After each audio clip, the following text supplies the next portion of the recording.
नमस्कार, मी सुमित शंकर सावंत आणि तुम्ही पाहताय TV9 मराठी। या बातमीपत्रात 50 महत्त्वाच्या बातम्यांचा आपण वेगवान आढावा घेऊयात। हिंगोलीत हेमंत पाटलांविरोधात भाजपची घोषणाबाजी। भाजपा अंगार है बाकी सब भंगार है अशी घोषणाबाजी। बैठकीत रामदास पाटील आगे बढ़ोच्या घोषणा।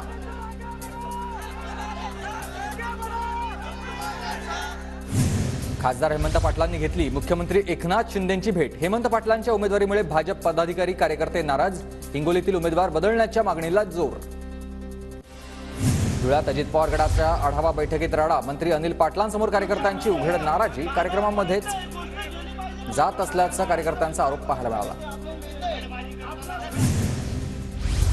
आमचा दादा लढणारा पळणारा नाही, रोहित पवार यांच्या समर्थनार्थ इंदापुरात तालुक्यातील रणगाव इथं तरुणांनी गाडीवर लावलेत पोस्टर। नाशिकमधून उमेदवारी जाहीर नसताना हेमंत गोडसेंकडून आता प्रचाराला सुरुवात झालेली आहे। गोडसेंकडून महायुतीच्या नेत्यांचे फोटो असलेल्या पत्रकाचं वाटप। मतदान हे कामावर झालं पाहिजे, रामावर नाही। कर्म महत्त्वाचं, धर्म नाही। धर्म असेल पण निवडणुकीत नाही। काँग्रेसच्या प्रणिती शिंदे यांची ही भाजपवर टीका। जो काम करत नाही तो धर्म वापरतो, प्रणिती शिंदेंचे हे वक्तव्य। रत्नागिरी सिंधुदुर्ग मतदारसंघात ठाकरे गटाचे उमेदवार विनायक राऊतांकडून जोरदार प्रचार सुरू। विनायक राऊतांचा खळा बैठकांवर जोर। धैर्यशील मोहितेंची सोलापूरच्या कुर्डुवाडीत काँग्रेसच्या इफ्तार पार्टीला हजेरी। भाजपकडून उमेदवारी न मिळाल्यानं धैर्यशील मोहिते नाराज। तुतारीवर माढ्याची निवडणूक लढवणार असल्याची चर्चा। पश्चिम नागपूरमध्ये भाजपचे उमेदवार नितीन गडकरींची लोकसंवाद यात्रा। काँग्रेसचे उमेदवार विकास ठाकरेंच्या विधानसभा मतदारसंघात नितीन गडकरी जनतेशी संवाद साधणार। छत्रपती संभाजीनगरमध्ये अंबादास दानवेंकडून चंद्रकांत खैरेंचा सत्कार। दोन्ही नेत्यांनी एकमेकांना पेढा भरवलाय। आमच्यात कोणतीही नाराजी नाही, ठाकरेंनी आम्हाला समजावलं, दोघे मिळून काम करू, मात्र तिसरा नको असं ठाकरेंना सांगितलं। अंबादास दानवेंची प्रतिक्रिया। छत्रपती संभाजीनगर लोकसभेसाठी संदीपान भुमरेंच्या मुलाचं नाव चर्चेत। महायुतीकडून विलास भुमरेंसह भागवत कराड, विनोद पाटलांचं देखील नाव चर्चेत। भागवत कराड आणि अजित पवारांमध्ये चर्चा। भागवत कराड संभाजीनगरमधून लोकसभेसाठी इच्छुक। नांदेडमध्ये लोकसभा निवडणुकीच्या पार्श्वभूमीवर महायुतीचा विजय मेळावा। खासदार प्रताप चिखलीकरांना निवडून आणण्याचा कार्यकर्त्यांचा निर्धार। ज्योती मेटेंची शरद पवारांसोबत चर्चा। शरद पवार गटामध्ये बीडच्या उमेदवारीबाबत 2 मतप्रवाह। एका गटाचा सोनवणेंसाठी तर दुसऱ्या गटाची मेटेंसाठी आग्रह आहे। उमेदवारी जाहीर झाल्यानंतर निलेश लंकेंनी घेतली काँग्रेसच्या बाळासाहेब थोरातांची भेट। मध्यरात्री थोरात आणि निलेश लंकेंमध्ये 1.5 तास चर्चा। यवतमाळ वाशिममधील जागेबाबत महायुतीमध्ये तिढा। उमेदवार जाहीर व्हायला उशीर होत असल्यानं कार्यकर्ते संभ्रमात। संजय राठोड की भावना गवळी की तिसरा पर्याय, चर्चांना उधाण। यवतमाळचे महाविकास आघाडीचे उमेदवार संजय देशमुख 2 एप्रिलला अर्ज भरणार। आदित्य ठाकरे आणि रोहित पवार उपस्थित राहतील। यवतमाळ पोस्टल ग्राउंडवर आता महाविकास आघाडीची जाहीर सभाही होईल।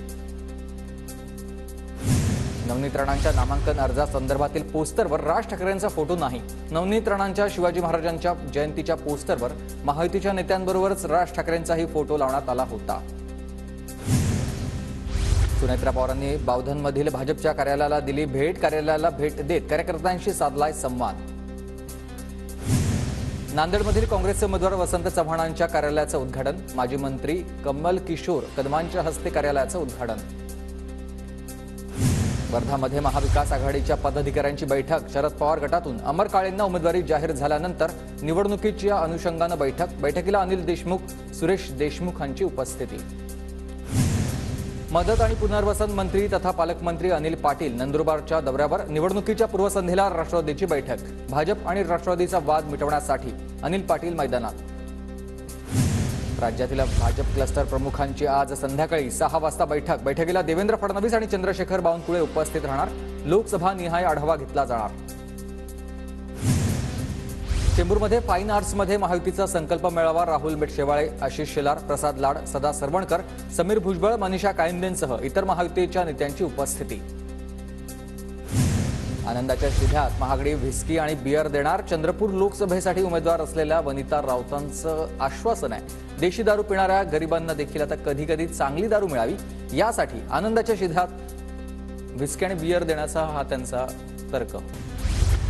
जळगाव जिल्ह्यातील अनेक शेतकरी केळी पीक विम्यापासून वंचित आहेत. आंदोलन करून देखील मान्य होत नसल्यानं मागण्या. पुढाऱ्यांना गावबंदीचा निर्णय.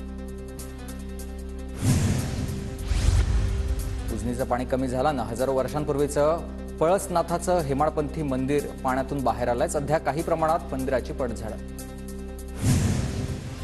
धाराशिव जिल्ह्यातील कमी पावसामुळे भूजल पातळी खालावलेली आहे. उमरगा तालुक्यामध्ये 18 मीटर इतकी पाणी पातळी घटली. इगतपुरीच्या शेणवडमध्ये घोडभर पाण्यासाठी आदिवासींची पायपीट. निधी मिळूनही 12 आदिवासी वाड्यांची जलजीवन मिशन योजनेची कामं रखडल्यानं पाणी प्रश्न गंभीर आहे.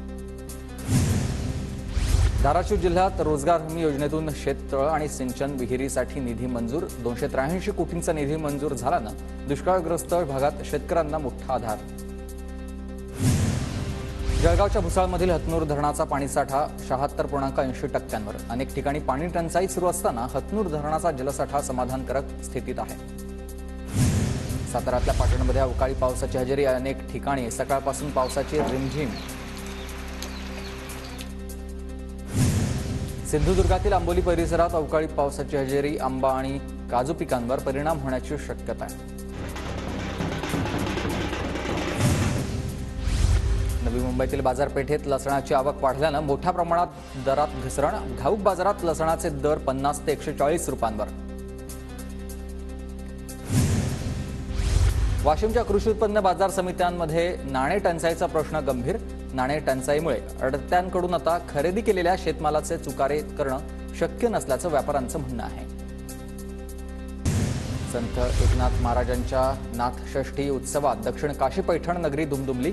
संतश्रेष्ठ एकनाथ महाराजांच्या समाधीचं दर्शन घेण्यासाठी पैठण शहरात लाखो भाविकांची गर्दी. जळगावच्या तांदलवाडीमध्ये भवानी माता यात्रोत्सवाचा उत्साह. यात्रेत परंपरेप्रमाणे ओढल्यात 12 गाड्या.